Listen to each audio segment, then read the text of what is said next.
আমরা দশম শ্রেণী অনুপাত ও সমানুপাত রেশিও অ্যান্ড প্রপোর্শন এই অধ্যায়টি নিয়ে আলোচনা করছি। আজকেও আমরা একটা প্রবলেম নিয়ে আলোচনা করব। দেখো প্রয়োগ নম্বর 17 বলেছে যদি 2x + 5y = 5x - 7y = 5:3 হয় তবে x y এর মান নির্ণয় করি। তাহলে আমরা x মান নির্ণয় করব। এর আগের লেকচারে আমরা কি দেখেছি, তোমার এই প্রবলেমটা নিয়ে আলোচনা করেছি। সেখানে আমাদের x y এর মান দেওয়া ছিল, আমরা এই বড় অনুপাতের মানটা বের করেছিলাম। এবার আমাদের উল্টোটা দিয়েছে, এই বড় আকারটা দিয়েছে, আমাকে ছোট আকার আনতে বলেছে। তাহলে এটা আমরা অন্য একটা নিয়মে করব। প্রথমে দেখো আমাকে যদি x y আনতে হয় তাহলে আমাকে আনতে হবে x/y, এটা আনতে হবে। যদি ধরে নাও x/y এর মান ধরে নাও 1/2 পাই, তাহলে নিশ্চয়ই আমরা লিখতে পারবো x y = 1/2। আমার টার্গেট থাকবে এই x/y এর আকারে আনা। তাহলে প্রথমে এটাকে ভেঙে নাও। তাহলে প্রথমে কী করবো, এটাকে আমরা আগে ভগ্নাংশ আকারে লিখে নাও। 2x + 5y / 5x - 7y = 5/3। প্রথমে আমরা কী করলাম, এটাকে ভগ্নাংশ আকারে লিখে নিলাম। এবার কী করবো, যদি শুধুমাত্র এদিকে লব্বাই হওয়ার আছে, আমরা ক্রস মাল্টিপ্লাই করবো, কোনাকুনি গুণ করবো। কোনাকুনি গুণ করো বা এটার সঙ্গে এটা গুণ হবে। সো 3 × 2x + 5y = 5, এটার সঙ্গে এটা গুণ হবে 5x - 7y। ব্র্যাকেট ভেঙে দাও। সো 3-এর সাথে 2 গুণ হবে 6x + 15y = 25x - 35y।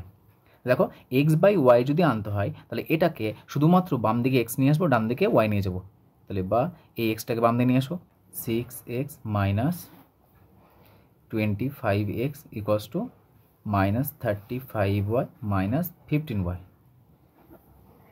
আর এটা হচ্ছে আমাদের -19x = -50y। বা এবার আমরা x/y রাখবো। তাহলে x/y রাখবো। এবার x/y রাখতে গেলে এখানে x রাখবো আর y-কে বাম দিকে নিয়ে আসবো। তাহলে বা এটা হবে x/y। দেখো x-কে রাখলাম, y-কে নিয়ে এলাম ডান দিকে।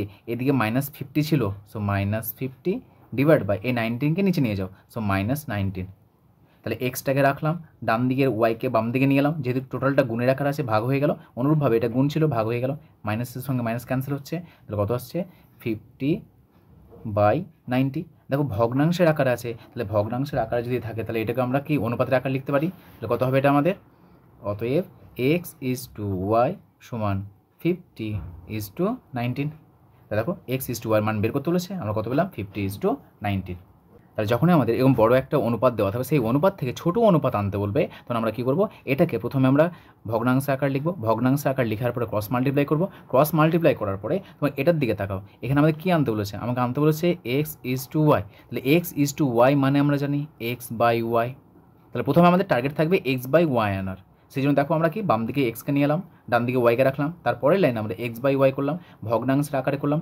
ভগ্নাংশ আকারের করার পরে ডান দিকে যেটা পেয়েছি সেটা কি, এই ভগ্নাংশের মানে হচ্ছে অনুপাত x/y। এটা x y সমান কত হলো, 50:19। সো এটা হচ্ছে আমাদের নির্ণয় অ্যান্সার।